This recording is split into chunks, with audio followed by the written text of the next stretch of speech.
Vamos a dar comienzo a este webinar sobre nutrición y microbiota en el tratamiento de la disbiosis. Y como no puede ser de otra forma, para hablar de microbioma, pues lo primero es decidir y definir qué es, qué es la microbiota o qué es el microbioma. Todo esto del microbioma, como la mayoría supongo que sí que sabréis, es el conjunto de genes de los microorganismos que tenemos en un nicho concreto, o de un individuo, en una parte del cuerpo y demás. Pero son sus genes. Lo que analizamos es, a través de la ciencia que llamamos metagenómica, es precisamente pues esto, de qué genes hay o qué genes tienen estos microorganismos, y el conjunto de esos genes es el microbioma. El conjunto de microorganismos es la microbiota, ¿vale? Simplemente esa es la diferenciación que no, vamos, que es sencilla de partir como punto de partida.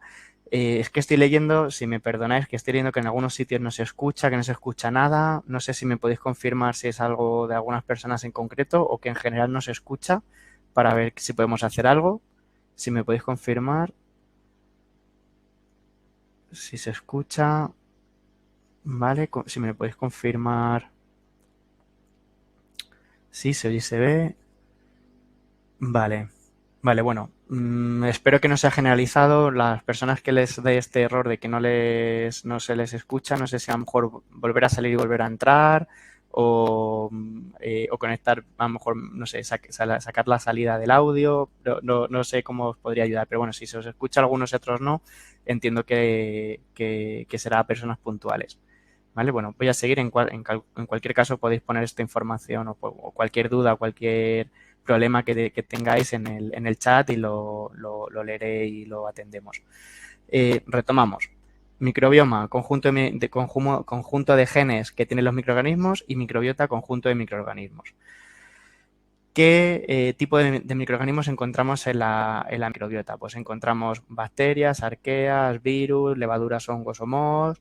protozoos y helmintos. Es verdad que cuando la mayoría de los profesionales o de la comunidad científica o incluso médica hablamos de microbiota, tendemos rápidamente a asociarlo a microbioma, porque la mayoría de los estudios lo que medimos son los genes, no medimos los genes de estos microorganismos, con lo cual estamos midiendo microbioma, no microbiota. Y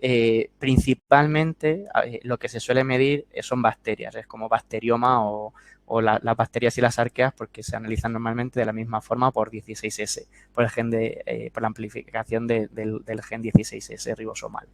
Pero es verdad que esto es un ecosistema y que tenemos un montón de microorganismos, no solo estas bacterias o estas arqueas, y es verdad que con facilidad esto a veces se olvida y no se tiene demasiado en cuenta, sobre todo para los estudios o la interpretación que hacemos de los estudios en la clínica. También es bastante bien sabido que el conjunto de microorganismos frente a las células humanas en proporción están 10 veces por encima de los microorganismos frente a las células humanas, y que el número de genes de estos microorganismos, de este microbioma, es entre 100 y 150 veces superior al del humano. Entonces, esto son unas cifras realmente importantes o realmente a tener en cuenta, porque somos más bicho que otra cosa, y realmente esta interacción que hacemos de nuestra microbiota o de nuestro microbioma con nosotros como huésped es súper importante, y están ahí y representan cuantitativamente la mayoría de lo que somos y de las funciones que hacemos en gran parte. También para vuestra información, para los que no lo desconozcan o se estén introduciendo más en este mundo, existen estudios de referencia bastante importantes, como es el americano, el Human Microbiome Project, el HMP, y el europeo, que es el MetaHit.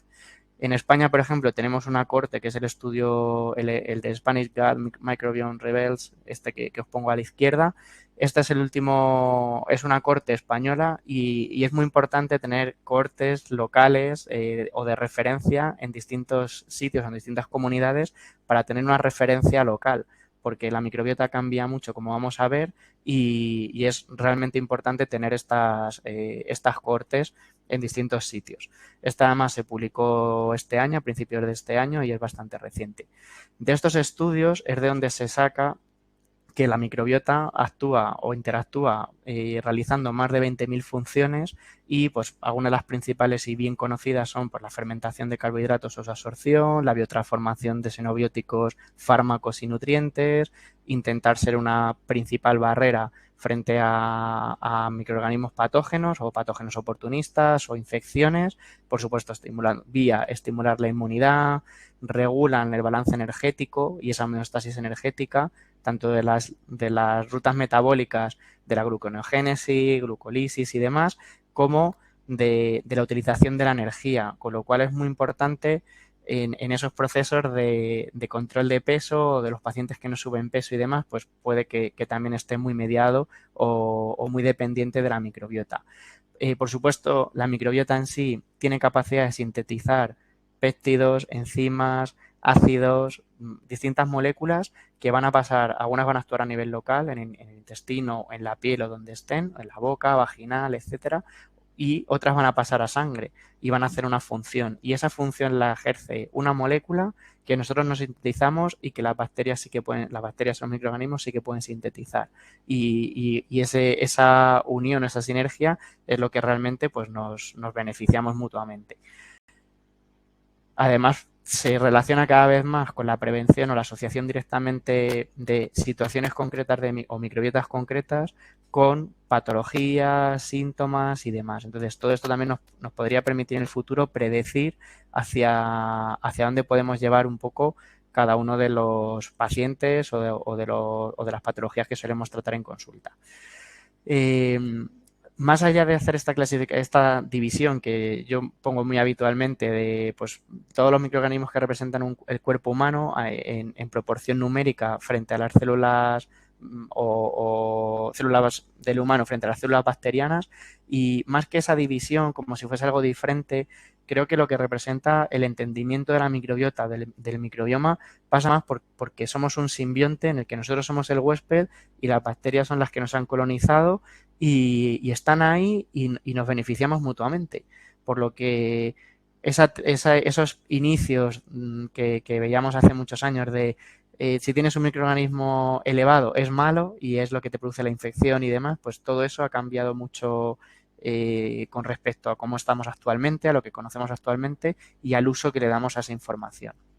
También es cierto que la mayoría de los papers y que cuando trabajamos principalmente microbiota, trabajamos microbiota fecal y esta pues es representativa especialmente del colon, del intestino grueso, que es en la que a través de las deposiciones de las heces vamos a recoger y vamos a analizar. Entonces, esto, por ejemplo, para nosotros que trabajamos mucho con sobrecrecimiento bacteriano, con permeabilidad intestinal y demás, pues hay que considerar que los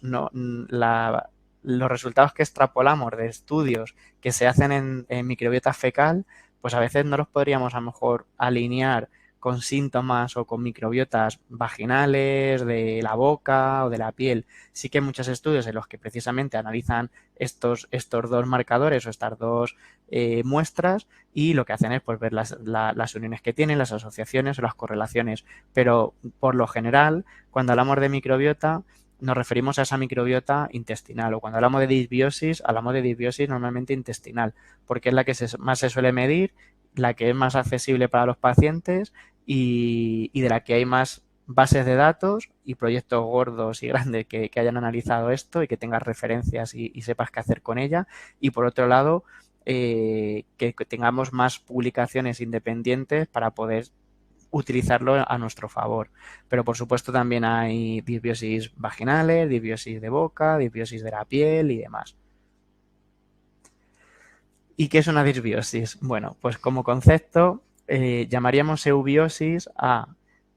esta microbiota intestinal o de donde sea, ¿vale? En este caso lo he puesto como ejemplo la microbiota intestinal, que es la que más trabajamos, que cumple presumiblemente todos los requisitos para que nos podamos beneficiar nosotros como huéspedes, los individuos, de sus efectos sobre la salud a nivel metabólico, inmunitario, neuronal, protección de barrera o barrera protectora y que todo esto son propios del individuo sano. Es decir, asociamos un estado de equilibrio donde todo lo que tiene que ocurrir ocurre en personas que además ya son sanas como fenotipo final. ¿Qué sería una disbiosis? Cuando encontramos este desequilibrio de la composición de la microbiota en un nicho ecológico concreto en comparación con el patrón anterior, o sea, con el que es teóricamente normal o equilibrado, en el que toda la regulación y todas las funciones que tiene que hacer las hace correctamente y donde además pues está vinculado a una enfermedad o a un síntoma o a un no beneficio del individuo del paciente. Entonces, bueno, simplemente sería como tener la microbiota en equilibrio o en desequilibrio, por resumirlo y por ser como más concreto. Ahí os hemos puesto como un par de imágenes como a microscopio y otras más a una escala un poquito mayor de cómo se ven o cómo se suelen visualizar en la mucosa o en un enterocito, en un borde en cepillo literal, en una microvellosidad, para que veáis cómo incluso morfológicamente y visualmente se puede ver este desequilibrio y estas diferencias entre una microbiota disbiótica o eubiótica. Yo os he puesto ahí como unos símbolos como de personitas de distintos colores y demás, porque para mí, dentro de esta definición, una de las palabras clave es que es del individuo o a nivel individual o personalizado o personal, porque eso es súper importante. Y vamos a ver algún ejemplo de cómo lo que a lo mejor para mí es una microbiota sana, una microbiota eubiótica, es decir, en equilibrio, no lo es para otra persona. Y esto, incluso pues desde que empezaron a hacerse los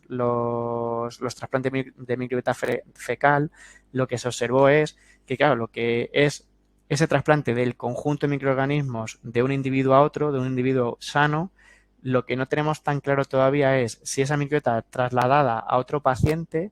que tenga una enfermedad, si se la va a corregir. O sea, es decir, esa microbiota es como individual y esa eubiosis la tiene a nivel individual. ¿Vale? Por eso es muy importante lo que comentaba, por ejemplo, de tener bases de datos y proyectos con cohortes nacionales de cada país y con características concretas, porque si no, pues todo puede ser, no debería poder comparar o no sería demasiado científico comparar a un chino de hace 40 años en una aldea por ahí perdidas en las montañas en China con un madrileño de toda la vida que viviendo en una ciudad. Es que no puedo comparar su microbiota con la de esta persona porque si no tengo el contexto no puedo saber realmente el significado de la microbiota. Y además esta microbiota es muy dinámica, muy dinámica. Esta infografía, que la veréis a lo mejor quizá un poco chiquitita, pero a mí me gusta mucho porque resume,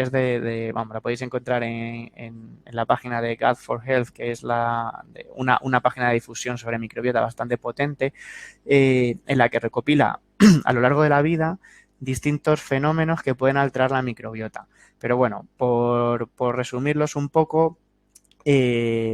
indicar o comentar que es que la microbiota, desde antes de la preconcepción, ya la estamos modulando. O sea, va a depender de la microbiota de la mujer, de la mamá en este caso, y del tipo de parto, de lo que ocurra en los primeros momentos en el parto, si hay piel con piel, si no hay piel con piel, el tipo de parto, el uso de antibióticos, bueno, todo lo que tiene que ver con el embarazo y con el parto, y luego es muy determinante los primeros 1000 días de vida, que más o menos viene a ser un poquito menos de 3 años, más o menos, y esa parte tenemos una ventana de oportunidad donde se va consolidando la diversidad de la microbiota, la cantidad de colonias que hay formadas de cada una de estos taxones, de estos filos que encontramos en la microbiota, y eso es lo que va a competir y demás. Y eso luego pues se va a ir formando o va a ir cambiando en función de todo lo que os podéis imaginar. Por ejemplo, os he puesto aquí pues el acceso a la naturaleza, el mancharse, el tener ese contacto con animales tanto domésticos como no domésticos. Todo esto va a alterar mucho la microbiota, haciéndola más diversa, señalizando previsiblemente ya desde etapas muy tempranas al sistema inmunitario para protegerle frente a infecciones o frente a patógenos oportunistas, con lo cual reforzamos el sistema inmunitario y generamos que haya mayor control por competencia de distintos microorganismos en el individuo. Pero es que además existen estudios como este que tenéis aquí y otros que vamos a ver ahora, en los que describen cómo la microbiota cambia prácticamente con cualquier paso del tiempo a la escala que queráis. O sea, a escala de día ya o de horas ya hay cambio de la microbiota, tanto si haces cosas como si no haces nada. Es decir, la microbiota cambia muy rápido porque las bacterias, si están en un entorno facilitador para ellas, o sea, favorable para ellas, van a ir creciendo y se van a duplicar y demás. Pero también las cándidas, o sea, o cualquier microorganismos tipo, pues eso, los hongos o las levaduras que tienen una capacidad de división no tan rápida como las bacterias, pero sus filamentos crecen muy rápido. Entonces, todo esto sin hacer prácticamente nada. Pero como hacemos cosas continuamente, o sea, nos despertamos, nos dormimos, comemos, empezamos a hacer ejercicio, lo cambiamos, pues todo eso va a alterar la microbiota. Aquí tenéis algunos papers, algunos estudios que precisamente hablan directamente de esto, de algunas cartas de estas de Nature y demás, como la que pone en el medio de la del éter, lo veis ahí, que es como, o sea, la dieta cambia rápidamente y altera la microbiota muy rápidamente. Entonces, todo esto está muy bien descrito, o sea, que tampoco es algo que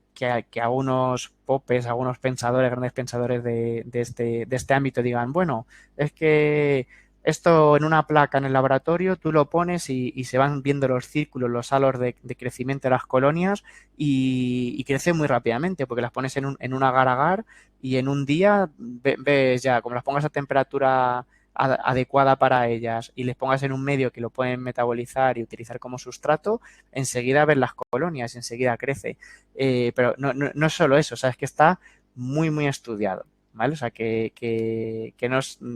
que es un concepto que tenéis que entender, que la microbiota es muy dinámica y esto va a colación de pacientes que vienen con varios test de microbiota hechos y demás, para que también luego lo podamos a lo mejor comentar si queréis. Por supuesto, el uso de antibióticos, tanto el uso de antibióticos por un tratamiento concreto, por ejemplo, tras el Helicobacter pylori o por un sobrecrecimiento bacteriano, donde pues principalmente se pone rifaximina o spiraxina o neomicina, metamidazol y demás, como sabréis, pero cualquier cambio de antiséptico, bactericida, fungicida y parásitos, o sea, cualquier tratamiento que hagáis antiparasitante y demás, va a disminuir la competencia del ecosistema de la microbiota que tenga el individuo, sobre todo en el intestino, con lo cual lo que favorecemos muchas veces es eliminamos uno y crecen otros. Como típico ejemplo, pues doy antibiótico por lo que sea, por una posible infección o para prevenir en una cirugía menor de muelas o porque tiene sobrecrecimiento bacteriano y el paciente tiene como un rebote pero con una infección de cándida. Y es porque el antibiótico lo que ha hecho ha sido matar a la competencia de la cándida, ¿vale? Entonces, por supuesto que los antibióticos modulan la microbiota, pero además, pensar no solo en estos ejemplos que os ponía de Helicobacter pylori, sobrecrecimiento bacteriano en el intestino delgado, adhesivo, sino pensar en la cantidad de antibióticos que vosotros mismos, no ya los pacientes ni los del estudio que yo estoy leyendo y estoy intentando comprender, sino pensar en vosotros mismos la cantidad de veces que habéis tomado antibióticos a lo largo de vuestra vida. Entonces, que a lo mejor tengáis un test de microbiota de hace 5 años y en estos 5 años os habéis cogido 4 o 5 gastroenteritis, habéis tomado, yo qué sé, 3 o 4 veces antibióticos, pues hay que considerar que a lo mejor ese test de microbiota tampoco me da demasiada información, una información demasiado actualizada. Por supuesto, las dietas. Yo soy nutricionista, todo mi equipo trabaja en nutrición y son nutricionistas y es algo que nosotros utilizamos y manejamos como medio y camino o vehículo para modular tanto la sintomatología, los biomarcadores, la patología y, por supuesto, la microbiota. Y por eso es uno de los que sí que hacemos, como otras ómicas que a lo mejor no hacemos, por ejemplo, genómica no hacemos tanto porque no tengo tanta capacidad de modularla. Sí que tengo la capacidad de expresar más los genes o menos, pero la microbiota sí que la puedo modular y la puedo modular bastante rápido, si lo hago bien y demás. Es verdad que luego los cambios de microbiota que perduren y demás, pues también depende de muchísimos factores y la propia microbiota tiene una capacidad de resiliencia muy importante, es decir, se adapta muy rápidamente a los cambios y puede que por muchos cambios que hagas, la microbiota no consigas cambiarla tanto. Pero en otros pacientes sí que se producirá ese cambio de una forma muy rápida. Y eso es lo importante, lo relevante en nuestros pacientes, o en nuestros tratamientos, en nuestra profesión. Entonces, aquí os dejo algunos ejemplos con dietas muy conocidas, posiblemente por todos vosotros, como puede ser las dietas bajas en FODMAP, que nosotros las trabajamos mucho y bueno, las defendemos mucho y las trabajamos mucho, a pesar de la oposición de gran parte de nutricionistas y demás, y además la teníamos trabajando desde hace muchísimos años con unos efectos muy potentes. Entonces, existen bastantes estudios de cómo la dieta baja en FODMAP modulan o no modulan, para bien o para mal, la microbiota. Y de hecho, pues el primero que os he puesto ahí, el de microorganismos, es una revisión sistemática. O sea, que esto no es que haya algún estudio piloto, o sea, esto ya hay revisiones sistemáticas de estudios de cohortes prospectivos o ensayos adolecidos con placebo en investigación con dieta que se modulan o que se simulan, porque el placebo es muy complicado de hacer con dietas. Pero ahí os he puesto como ejemplo la dieta cetogénica, dietas altas en proteínas y bajas en carbohidratos, las low carb, que también, pues bueno, evidentemente, pues todas estas seguro que las conocéis. Algunas bajas en proteínas, entonces, para que veáis distintos estudios de distintas dietas donde se ve que modulan y que bajan realmente o sea, que cambian realmente la microbiota. Ahora bien, os pongo aquí como ejemplo la nutrición, como aparte de estas dietas y demás, con respecto a la disbiosis, hay que tener en cuenta un poco lo que comentaba al principio, que tenemos que tener claro el contexto del paciente, súper importante, el contexto, dónde está, qué tipo de patologías tiene, cuántos años tiene, incluso si son más pequeños, a lo mejor tipo de parto, durante cuánto tiempo ha tenido lactancia, por supuesto los hábitos de vida, la parte cultural o de creencias en el sentido de no tomo carne animal, o sea, tengo una dieta vegana o vegetariana, o por ejemplo, o soy flexi-vegano, o flexi-vegetariano, o soy crossfitero, o sea, me encanta el crossfit y casi todo lo que tomo es proteína y llevo una dieta cetogénica o llevo una dieta paleo, ¿vale? Pues eso es más por cultura y por creencia del individuo, no tanto porque, o sea, sería muy discutible y no me voy a meter en este charco porque tampoco es el objetivo de la charla de hoy, pero tendréis pacientes posiblemente que vienen pues con dietas muy variadas, o sea, el que está low carb, pero el que está a lo mejor sin nada de cereales, el que está con una paleo, el que está con una keto, el que está con una alta proteína, alta en grasas o alta en proteína, baja en grasas, el que está con una dieta mediterránea, con una dieta fast, con una dieta FODMAP, con una dieta baja en histamina. Bueno, pues todo esto es lo normal que solemos encontrar. Y eso hay que tenerlo en cuenta para el paciente, porque, o sea, en el paciente, porque todo eso va a modificar su microbiota. Y yo tengo que tenerlo en cuenta, además de qué cambios importantes ha hecho en su día a día o en su práctica habitual en los últimos meses. Porque si por esa capacidad que comentaba y que pongo ahí de la resiliencia que tiene la microbiota frente a esos cambios importantes, si vienen a hacer 3 ciclos de antibiótico para cualquier cosa, o sea, por un SIBO de repetición o porque está con el pylori, pues es que el resultado de la microbiota pues tengo que cogerlo con pinzas porque posiblemente la tenga totalmente alterada y es que es normal. O si, por ejemplo, pues está con muchísima sintomatología digestiva, mucha permeabilidad intestinal porque tiene la mucosa, que es donde se alberga la mayoría de esta microbiota en las distintas capas que tiene la mucosa, pues si tiene la mucosa destrozada o ni siquiera sintetiza mucha mucosa, pues por supuesto que va a tener problemas con la microbiota. En lo que identificamos como que esa eubiosis se ha cambiado y ha pasado a tener una pues disbiosis como de libro. Ahora bien, la gran pregunta es si esa disbiosis o ese desequilibrio que yo veo reflejado en el test o en un test de microbiota es lo que le está generando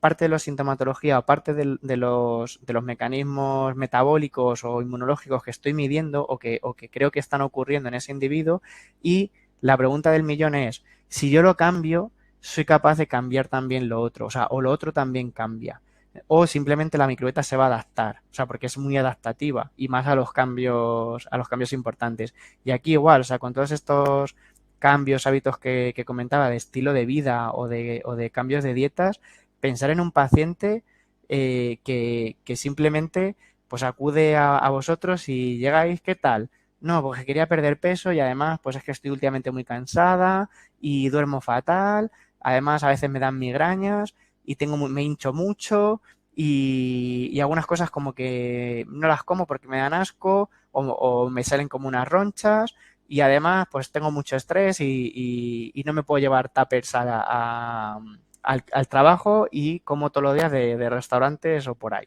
Entonces, claro, es como, vale, ese que además le dices, vale, ¿qué tal con las dietas? ¿Es la primera vez que vas a un profesional? ¿Has estado ya en tratamiento dietético anteriormente? Sí. ¿Y qué tal? Uf, he probado todas las dietas que hay. La dieta de la piña, la dieta de Atkins, la dieta de low carb, ahora estoy con una FODMAP, hago ayunos intermitentes y demás. O sea, pensar que cada uno de esos cambios, si los ha mantenido durante un tiempo suficiente, posiblemente su microbiota o haya cambiado o se haya adaptado. Entonces, hay que tenerlos muy en cuenta, así como pues el consumo de antibióticos o incluso el vivía en la naturaleza y me he venido a una gran ciudad, o al revés, vivía en una gran ciudad y me he mudado pues al campo. Pues es que todo eso va a influir. Entonces, a la hora de tomar las decisiones de qué es lo que le está pasando al paciente y cómo a través de la microbiota yo puedo cambiar o entender si este proceso de disbiosis es una causa o una consecuencia, pues va a depender del contexto. O sea, por sí solo, a mí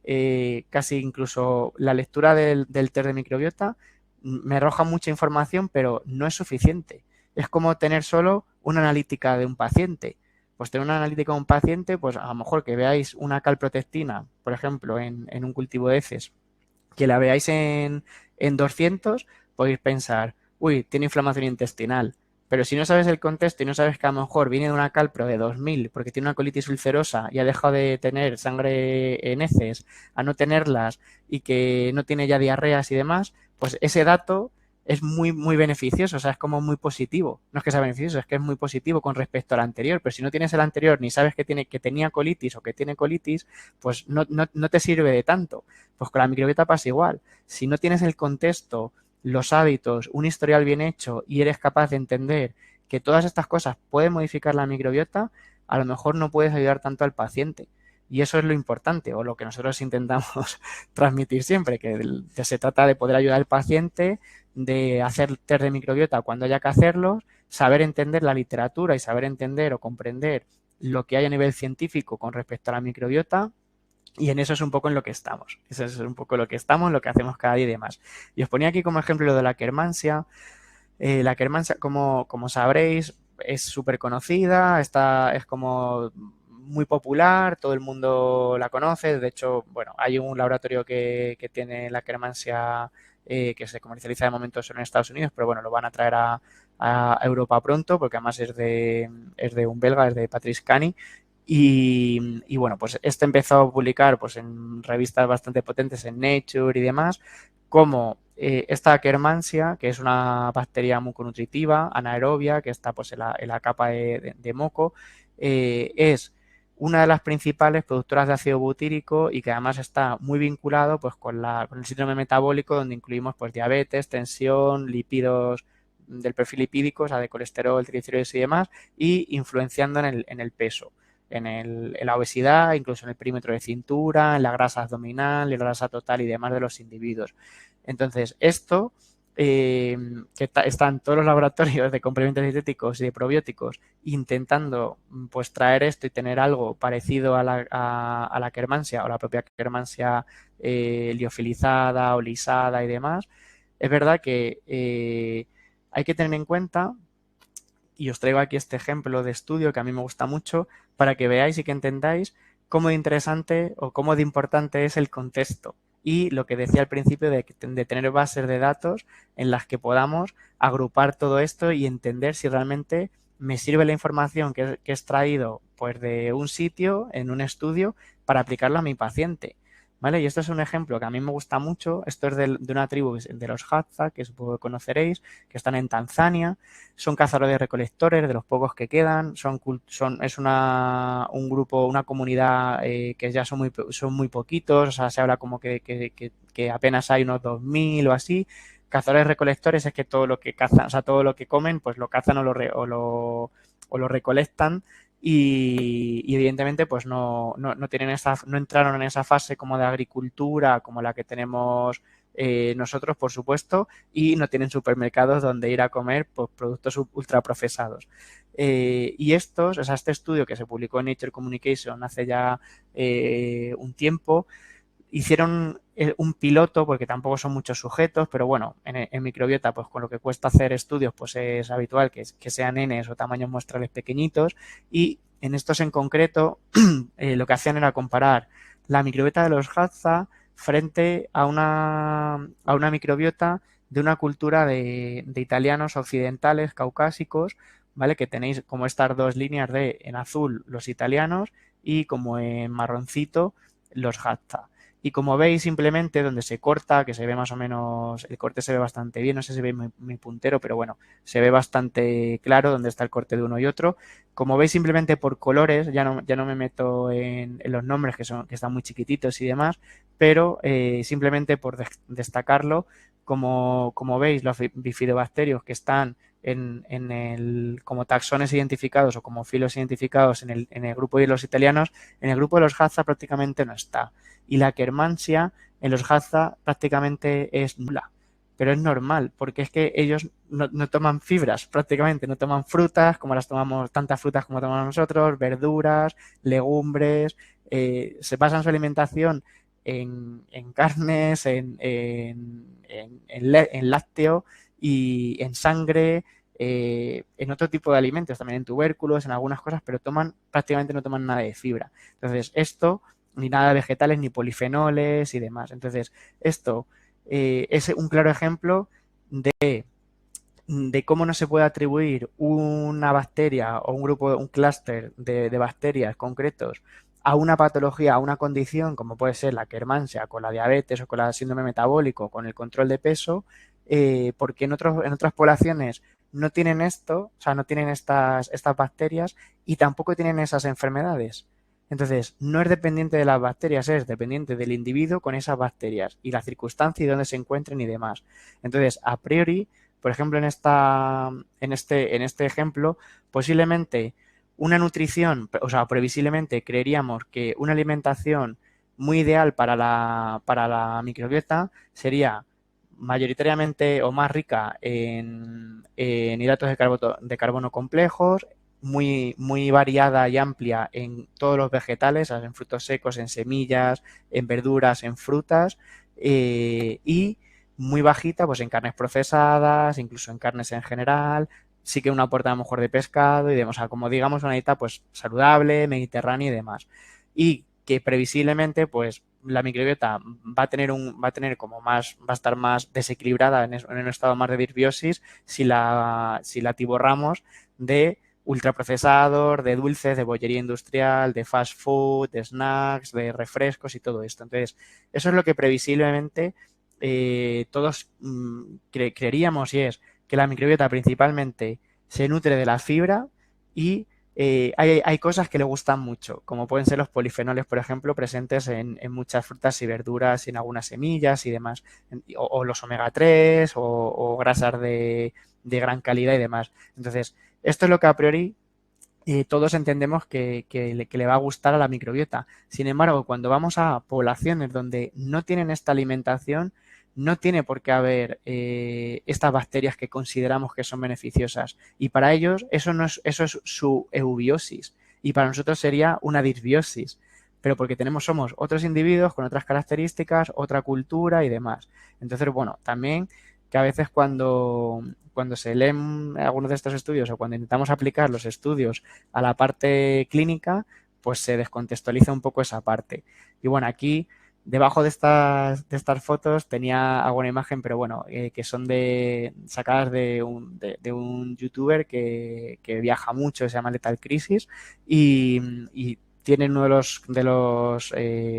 rutas que va haciendo por África, llega a esta región y en una región en concreto pues sale pues cómo se alimentan únicamente de la leche y de la sangre de las vacas que tienen. Y solo se alimentan de eso, pero es que además cuando todas las mañanas se duchan de la orina, o sea, en la propia orina de las vacas. Y además luego pues se dan con ceniza, o sea, queman los excrementos de las vacas y se dan con ceniza, la piel y demás. Entonces,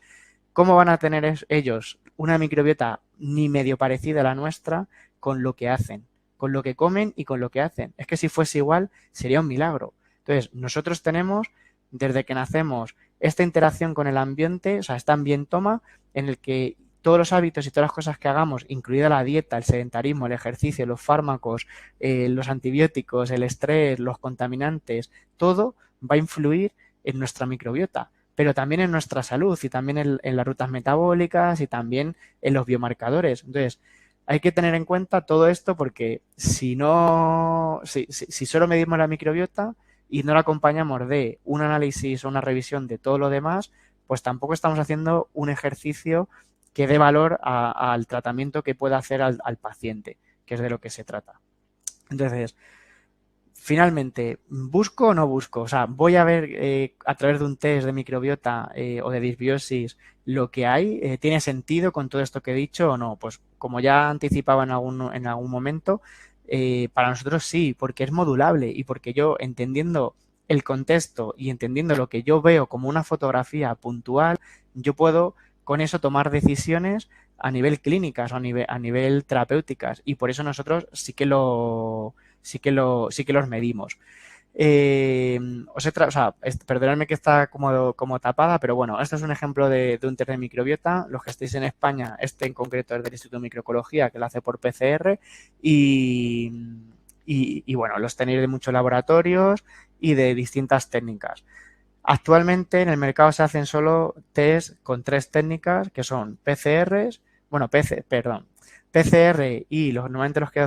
hacen PCR a veces hacen PCR y cultivo, o sea, cultivo tradicional de sembrarlo en una placa y ver lo que crece o cómo utiliza ciertos sustratos para saber si está, bueno, si es un tipo de bacteria o tiene cierta funcionalidad o no.